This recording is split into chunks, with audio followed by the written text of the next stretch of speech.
Good morning from Fast Company. Here's our daily look into what's driving today's creative business leaders.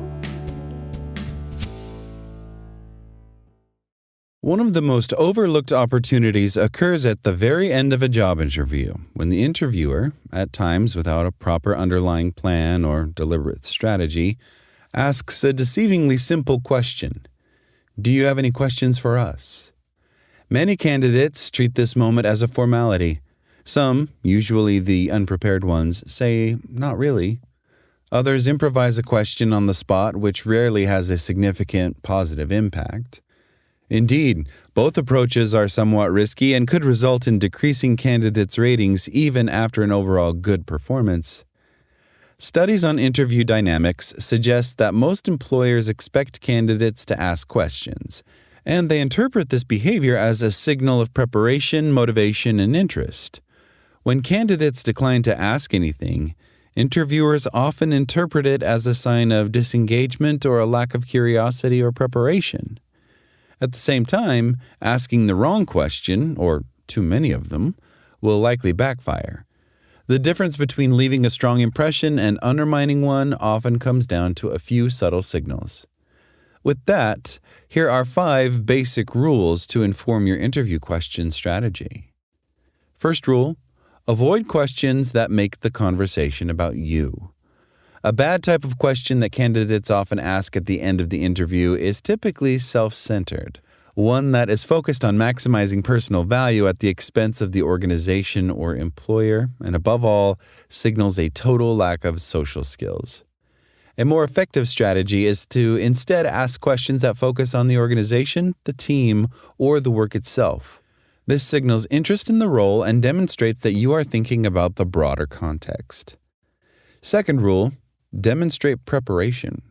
One of the easiest ways to impress an interviewer is to show that you have done your homework. Instead of asking generic questions, try referencing recent public information, which signals engagement. For example, I saw that the company recently expanded into the European market. How does this role contribute to that strategy? Questions like that demonstrate that you are informed, engaged, and attentive. Third rule: use questions to signal the traits employers value. Smart candidates use the final questions not just to gather information, but to highlight desirable traits indirectly. For example, to signal curiosity and learning orientation, you could say something like, what are the most important things someone in this role needs to learn during the first 6 months? That question subtly communicates something about the candidate asking it. Fourth rule: listen carefully to the answer. Asking the right question is only half the equation. What happens next matters just as much. Strong candidates treat the answer as an opportunity for dialogue rather than simply nodding politely. For example, if the interviewer describes the challenges of the role, you might respond with, "That's interesting. Could you say a bit more about what has made that particularly difficult for the team so far?" This approach allows you to reinforce your experience without sounding rehearsed.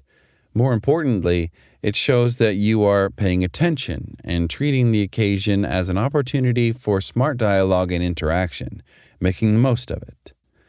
And the fifth rule: don't overdo it. Candidates who ask no questions risk appearing uninterested, but candidates who ask too many questions risk appearing unfocused or overly demanding. A good rule of thumb is to ask 1 or 2 thoughtful questions. Remember that interviewers are usually busy. Turning the last 5 minutes of the interview into a 15-minute interrogation is unlikely to win you many points. Curiosity is good.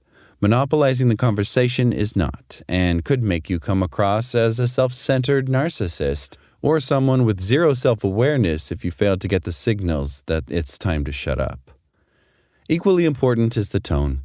Questions should feel prepared, but not scripted. If they sound rehearsed, they may come across as performative.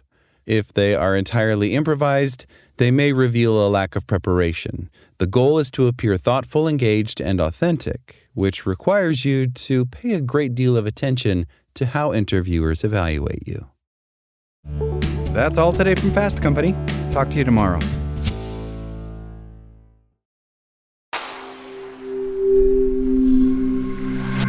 spoken layer.